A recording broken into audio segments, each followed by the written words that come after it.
बच्चे किसी पौधे की टहनी पर लगे उन फूलों की मानंद होते हैं जो सुबह की ठंडी हवा के चलने से झूमते और खूब महकते हैं।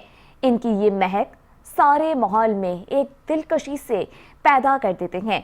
एक रिपोर्ट के मुताबिक पाकिस्तान में 2 करोड़ 10 लाख बच्चे मजदूरी करने पर मजबूर हैं। तफसीलात दुआ गफ्फार बता रही हैं अपनी इस रिपोर्ट में।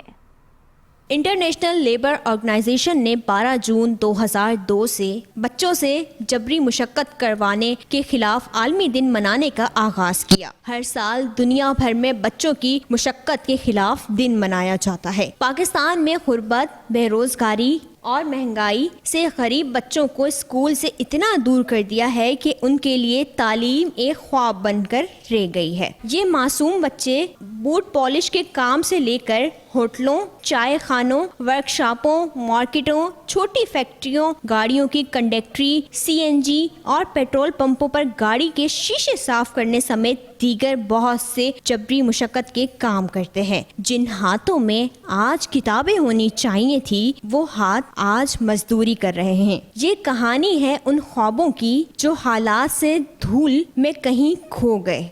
4 साल से ये काम कर रहा हूँ। ये मजबूरी है, हम ऐसे कर रहे थे। गरीबी है, हम गांव से आते हैं, इधर शहर में कमाने आते हैं और काम नहीं मिल रहा है, इसीलिए हम ये काम करते हैं। हो जाते हैं गरीबी 6-7 हो जाते हैं गरीबी, आटा बाटा राशन बाशन लेते हैं, घर का मकान किराया देते हैं। यहाँ गाड़ियाँ धोते हैं, 2-3 महीने हो गए।